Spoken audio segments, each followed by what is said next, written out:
आज का बहुत ही सुंदर प्रसंग है। सिद्धार्थ गौतम का जन्म किस तरीके से हुआ है और कैसे हुआ देखेंगे। हिमालय नाम का एक पर्वत है जो दुनिया में प्रसिद्ध है और सुंदर चोटियां आकाश को चूमती हैं, जैसे किसी के सर पर ताज सजाया गया हो। तरह तरह के वृक्ष, पशु पक्षी कीड़ा करते हैं, अपनी भाषाओं में मीठी बोलियां बोलते हैं और इधर उधर घूमते हैं। लेकिन उसी स्थान पर कपिलवस्तु नाम का एक जिला था, उसी नाम की राजधानी थी, जिस जिले में सिद्धोधन नाम के राजा रहते थे। सबकी राय लेकर ही काम किया करते थे। बहुत ही अच्छे मानधाता राजा थे। और कैसे थे कि कपिलवस्तु के राजा थे, जो राज करें दिन रात। उन सिद्धोधन का हाल सुनो, मैं कहूँ सवा में विराट। राजा सिद्धोधन की दो रानियां थी, लेकिन राजा सिद्धोधन की जो रानियां थी, लेकिन कौन कौन सी रानियां थी। पहली रानी का नाम महामाया है और दूसरी रानी का नाम प्रजापति गौतमी है। लेकिन ये दोनों बेटियां किनकी हैं? ये दोनों बेटियां राजा अंजन की हैं, जिनके इधर धीरे धीरे समय व्यतीत होने लगा। आगे हुआ क्या है भैया।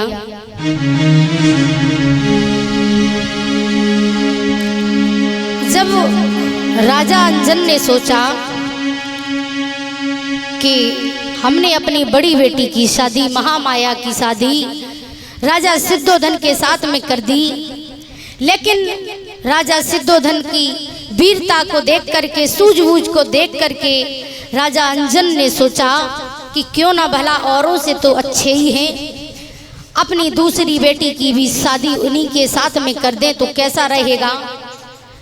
उन्होंने दो चार लोगों को पूछा, लेकिन इधर अपनी छोटी बेटी प्रजापति गौतमी की भी शादी राजा सिद्धोधन के साथ में करा दी। इधर जब राजा सिद्धोधन अपने महलों में आए हैं तो सोचने लगे कि हमारे घर में दो रानियां हैं, इधर तो दोनों बहनें सगी हैं, उधर एक राजा की दो रानियां हैं। आज राजा सिद्धोधन सोच रहे कहीं ऐसा ना हो कि आपस में ये दोनों लड़े नहीं। अगर ये दोनों लड़ने झगड़ने लगी तो भला मेरा राज्य कैसे चलेगा। और महाराज ने इधर देखा, धीरे धीरे समय व्यतीत होता चला गया कि दोनों बहनें बड़े ही प्रेम के साथ में रहने लगी महलों में। तो एक दिन की बात है, महाराज सिद्धोधन ने देखा कि दोनों रानियां हमारी बड़े प्रेम के साथ में रहती हैं, अगर ये लड़ती तो शुरू में ही पता चल जाता। इधर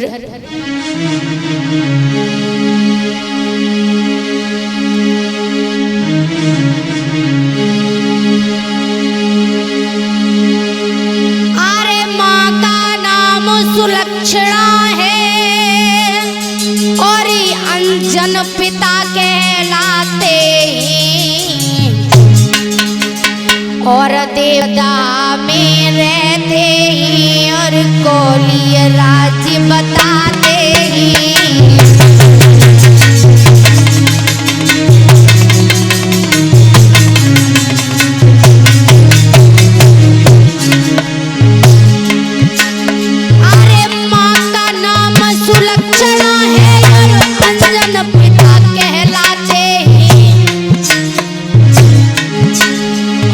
देवता में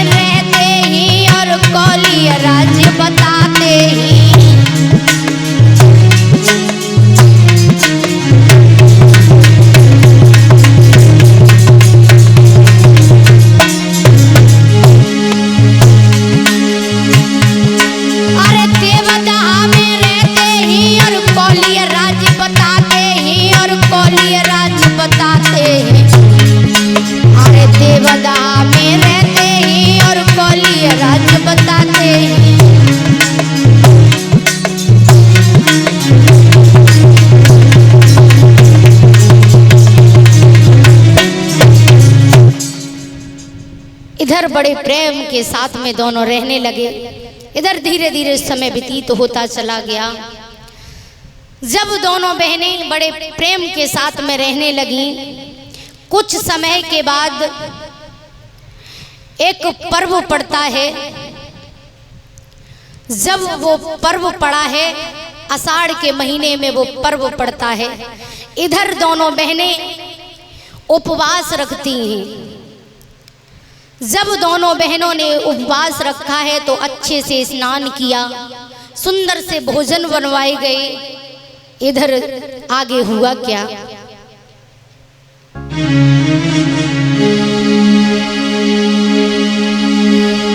आरे लगत महा आषाढ़, सुनो मेरे भ्रात की उत्सव आयो,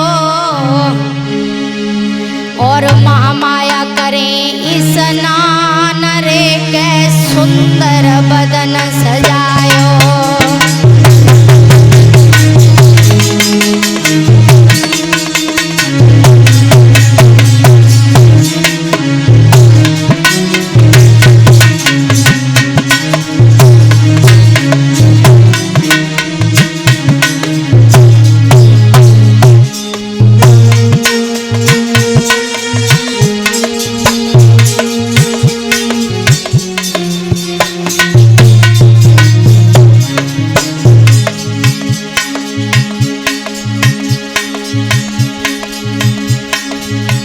बने उत्सव खूब मनायो और सुंदर बदन सजायो, राजा से मोह लगायो, जो सेन कच्छ में आयो।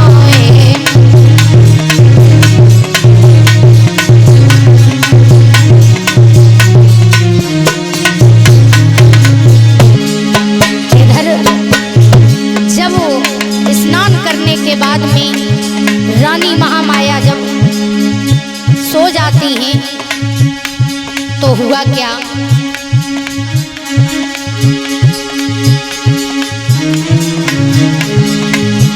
बने बने उत्सव खूब मनायो और सुंदर बदन सजायो, राजा से मोह लगायो, जो सेन कच्छ में आयो।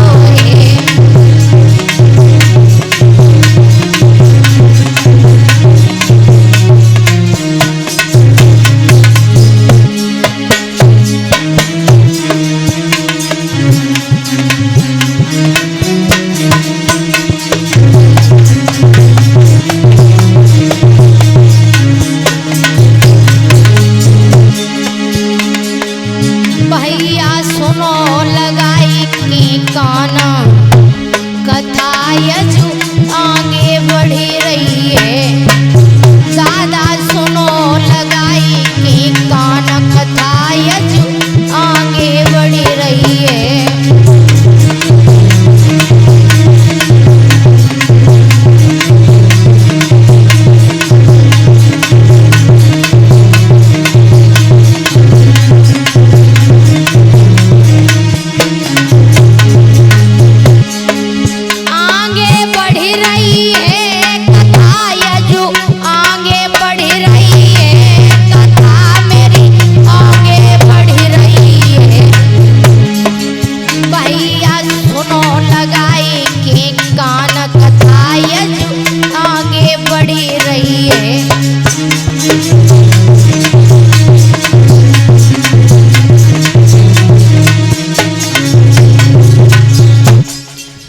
जब रानी महामाया उस रात राजा सिद्धोधन को सैन कक्ष में बुला करके जब रात्रि का इधर समय हुआ तो दोनों आपस में बातचीत कर रहे हैं। लोग कहते हैं कि पत्थर पूजने से पुत्र हो जाता है, बच्चे हो जाते हैं, ऐसा कुछ नहीं होता है। इधर महाराज सिद्धोधन लेटे हुए हैं और रानी महामाया, जब दोनों में शारीरिक संबंध हुआ उसी रात रानी महामाया, आगे क्या हुआ? इधर रात्रि का समय है। दिन में करी उपवास रे का सोई गई भैया रानी।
समय है उन्होंने देखा क्या कि एक श्वेत कलर का हाथी है, उसके बड़े बड़े दांत हैं और अपनी सूंड में एक श्वेत कलर का कमल का पुष्प लेकर के आया है और वो पुष्प मैया महामाया के गर्भ में समा जाता है। एक हाथी सामने आयो है, पुष्प तो हाथ में लायो है, मैया के उधर समायो है।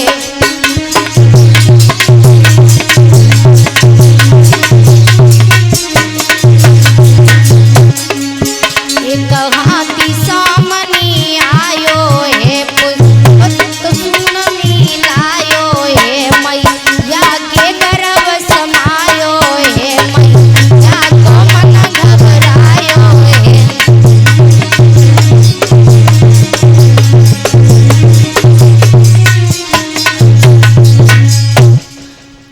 इधर मैया महामाया सो जाती हैं, तो सोते समय एक सपना देख रही हैं। उन्होंने क्या देखा कि एक श्वेत कलर का हाथी आया है और अपनी सूंड में एक कमल का पुष्प लेकर के जो आया है वो मैया के गर्भ में समा जाता है।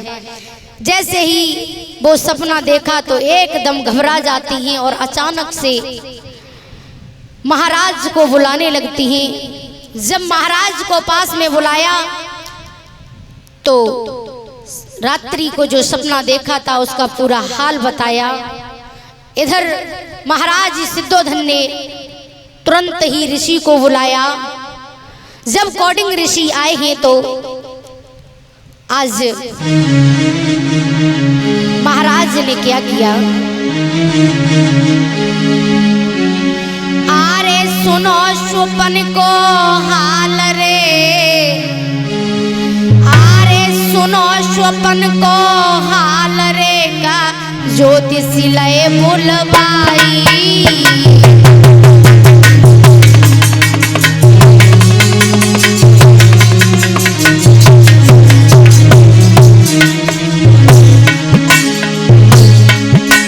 और हाल जान के स्वप्न को, और हाल जान के स्वप्न को मन मन में गए घबराई।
इधर जैसे ही कॉर्डिंग ने ये बात कही है कि इसमें घबराने की कोई बात नहीं है, मैया के गर्भ में स्वयं भगवान का वास हुआ है। लेकिन जैसे ही इतनी बात सुनी है महाराज सिद्धोधन ने, तो एकदम से खुशी से फूले नहीं समाते। इधर धीरे धीरे समय व्यतीत होने लगा और आगे हुआ क्या कि धीरे धीरे प्रसव को समय भयो नजदीक। एक दिन रानी कहे सुनो पिया मेरी बात।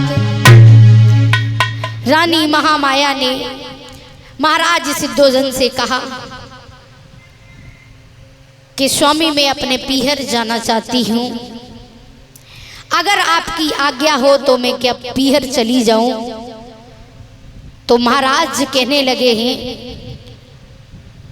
कि अगर मेरी बात मानो तो तुम न जाओ, यहीं घर पे रहो। इस बच्चे को जन्म घर पे ही होना चाहिए, इसलिए कहीं बाहर न जाओ। लेकिन रानी कहने लगी है महाराज तुम्हारे घर की ये परंपरा है, वर्षों पहले से चली आ रही है। इधर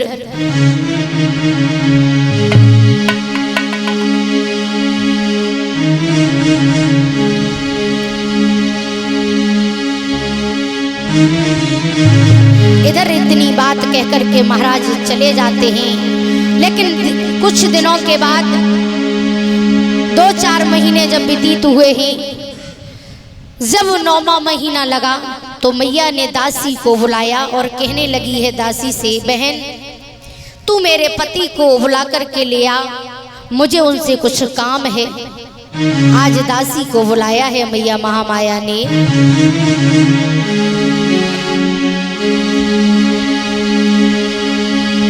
अरे दासी लई बुलाए कहीं समझाई चली निकजारी,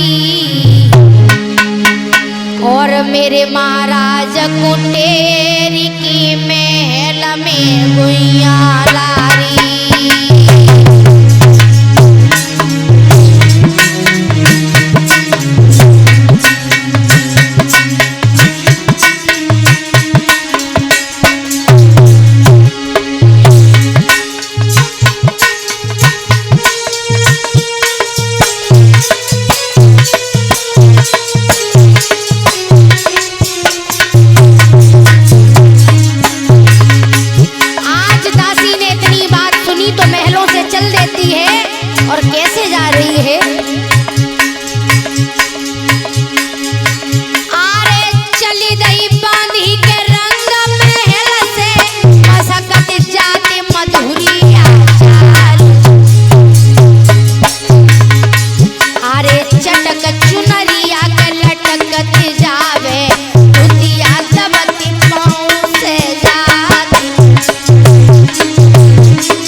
इधर जब दासी ने इतनी बात बोली कि महाराज तुम्हें महलों में रानी ने बुलवाया है, आप शीघ्र ही हमारे साथ में चलें। इधर महाराज सिद्धोधन ने जैसे ही इतनी बात सुनी है तो कहने लगे, दासी क्या कुछ बात हो गई है, क्या कुछ परेशानी हो गई है महलों में, क्यों मुझे रानी ने बुलवाया है? तो आज दासी आगे आगे चल रही है पीछे से। महाराज जब जैसे ही रानी महामाया ने देखा तो एकदम से दरवाजे पर आई और महाराज सिद्धोधन की अंगुली को पकड़ करके अंदर को लेकर के चली गई है। इधर जब अंदर को ले गई तो हाथ जोड़ करके कहा महाराज, और बोली। इधर महाराज सिद्धोधन कहने लगे, हे रानी बोलो क्या बात है, तुमने मुझे महलों में क्यों बुलवाया है? तो रानी कहने लगी, सुनो महाराज,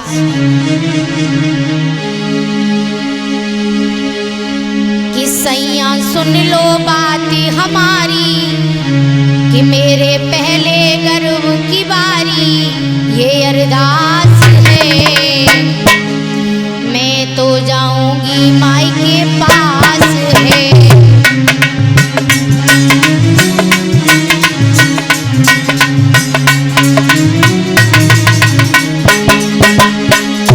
सैया सुन लो बात हमारी, मेरे पहले गर्भ की बारी ये अरदास है, मैं तो जाऊंगी माई के पास है।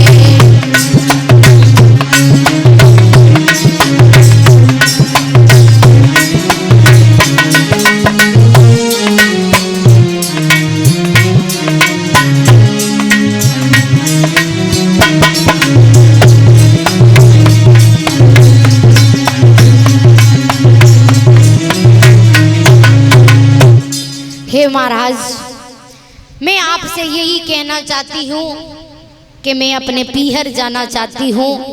मैंने तुमसे उस दिन भी पूछा था, आपने कुछ नहीं बोला। अगर आपकी आज्ञा हो तो मैं चली जाऊँ अपने पीहर। लेकिन राजा फिर से कहने लगे हैं, रानी तुम्हारे पहले गर्भ की बारी है, इसलिए मेरा कहना मानो। अगर तुम नहीं मानती हो तो तुम अपने पीहर जाने की तैयारी कर लो। इधर रानी ने जैसे ही इतनी बात सुनी है तो एकदम से महलों में भाग करके पहुंची और जो दासियां थी, जो उसकी सहेलियां थी, सबको अपने पास में बुला लिया है। जब रानी ने अपने पास में बुलाया है तो कहने लगी है, बहन मैं अपने पीहर जा रही हूँ, तुम भी मेरे साथ में चलो। इधर महाराज सिद्धोधन ने मंत्रियों को आदेश दिया है कि रानी महामाया अपने पीहर जाना चाहती हैं, इसलिए रथ को सजवा दिया जाए और रास्ते में कोई परेशानी ना हो, इसलिए हर चीज की व्यवस्था करके ले जाना। कहीं ऐसा ना हो रास्ते में रानी को भूख लगे, प्यास लगे, इसलिए कुछ छूटना नहीं चाहिए, सब कुछ अपने साथ में ले जाओ। आज रानी महामाया अपने पीहर के लिए जब तैयार हुई हैं कि सुन राजा की बात को रानी गई हरसाई, राजमहल से टेर की लीनी सखी बुलाए। आज जब सब सहेलियां तैयार हुई हैं तो आज रथ की ओर जब चली हैं तो रानी महामाया जब रथ के पास में पहुंची तो उन्होंने राजा सिद्धोधन के पास में जाकर के जब उनके चेहरे को देखा है तो एकदम से आंखों में आंसू आ जाते हैं। तो रानी महामाया सोचने लगी है, अगर मैंने महाराज के सामने रो दिया तो भला ये मुझे जाने नहीं देंगे। इसलिए उन्होंने अपना हृदय कठोर किया और रथ पर बैठ जाती हैं।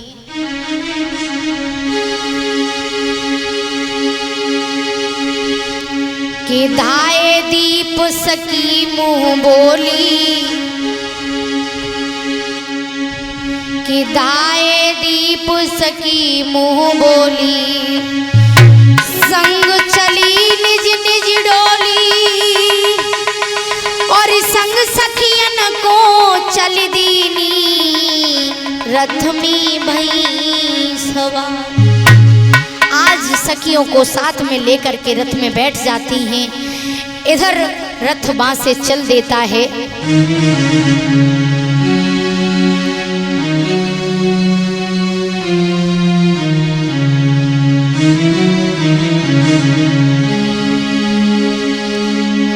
अरे रथ पे भई सवार, उसी सखियन को बारी,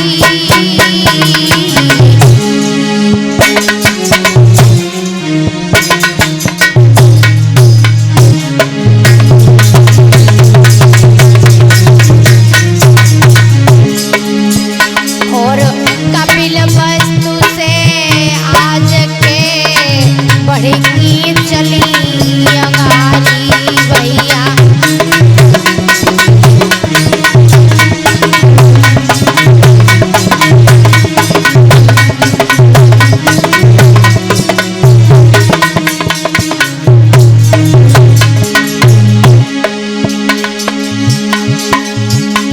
महाराज के मौसम अति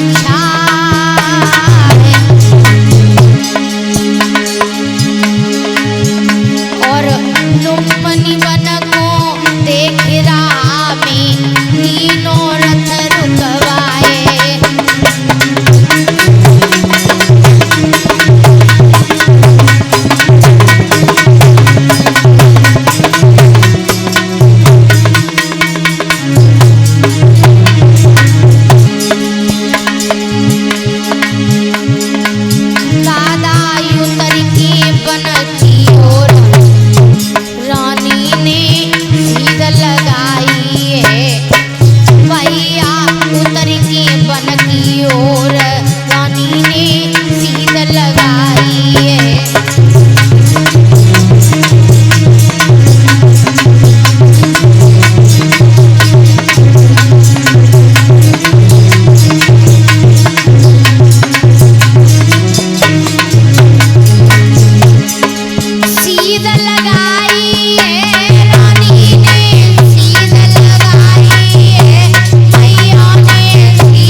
इधर मैया महामाया ने उस वन को देखा तो एकदम से रथ रुकवा लिया, और जब रथ रुकवाया है तो एकदम से रथ से उतर के उस वन की ओर चली जाती है। जब सखियों ने देखा कि मैया महामाया सुंदर से वन में चली गई तो वो भी देख करके भागने लगी।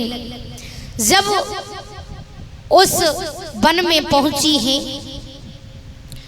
तो उन्होंने देखा कि बड़ा ही सुंदर वन है, और इस वन में बड़े पुराने वृक्ष हैं, उसकी चोटियां धरती पर लटकी हुई हैं। तो मैया महामाया ने देखा उस वन का नाम है लुम्बिनी वन। जब लुम्बिनी वन में पहुंच जाती हैं तो मैया महामाया ने देखा कि ये वृक्ष तो बहुत ही सुंदर है, तो उन्होंने एक डाली को पकड़ लिया और झूला झूलने लगी। जब उस डाली पर झूला झूलने लगी हैं तो हुआ क्या, जैसे ही वो झूला झूलती हैं तो एक हवा का झोंका आता है, और जैसे ही हवा का झोंका आया तो मैया महामाया उस डाली के साथ साथ ऊपर की ओर लटकी चली जाती हैं। जब उस डाली पर लटकी हुई हैं तो एकदम से मैया महामाया का मन घबराने लगा और चिल्लाने लगी।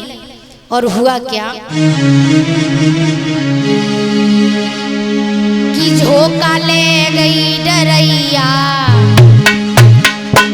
कि झोंका ले जादी जो काले गई डरैया।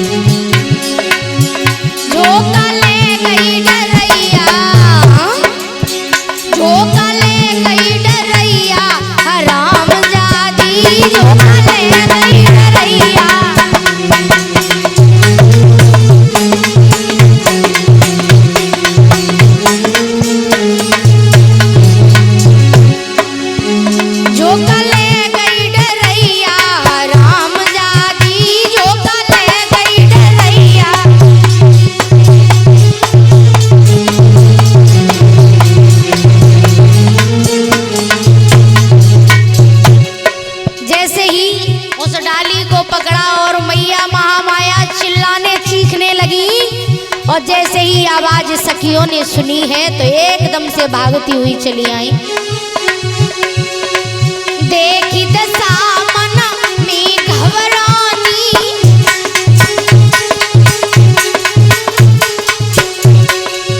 तब सखियां वहां पे चिल्लानी।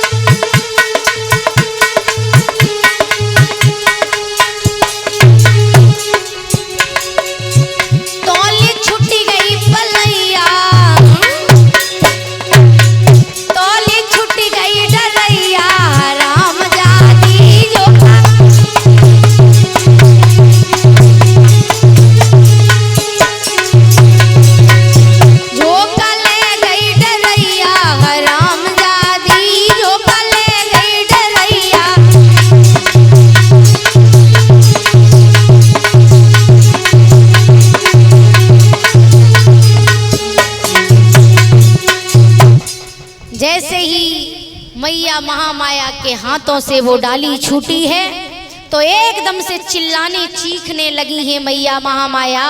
जैसे ही चिल्लाने चीखने लगी हैं तो एकदम से सहेलियां दासियां आ गई हैं भाग करके और साड़ियों को तान लिया है। और हुआ क्या,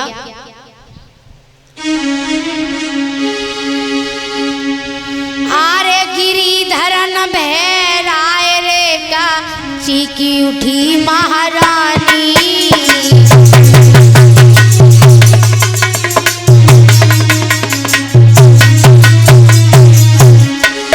अरे गिरिधरन भैराए रे, हाँ गिरिधरन भैराए का चीकी उठी महारानी।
रानी महामाया ने सुंदर पुत्र को जन्म दिया है। इधर जब पुत्र पैदा हुआ उस वन में मंगल गीत होने लगे हैं, वो दासियां गीत गाने लगी। इधर जब महाराज सिद्धोधन को ये बात पता चली है कि मेरी रानी के गर्भ से एक पुत्र ने जन्म लिया है, तो शीघ्र ही राजा ने रथ सजवाया और कहा है कि मंत्री जाओ रानी को घर पे लेकर के आओ। जब रानी महामाया अपने पुत्र को लेकर के महलों में आई तो राजा को बहुत ही खुशी है, बड़े ही प्रसन्न हैं। दूर दूर के राजा महाराजा आने लगे हैं, प्रजा के लोग आने लगे हैं और दास दासियां घर में मंगल गीत गाने लगी हैं और बधाई पढ़ने लगी। और हुआ क्या भैया,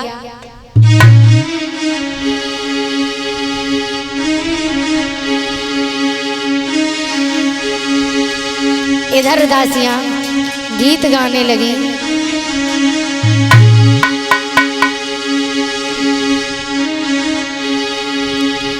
थोड़ो थोड़ो लुटाइए सजना, प्रकृति दिए फिर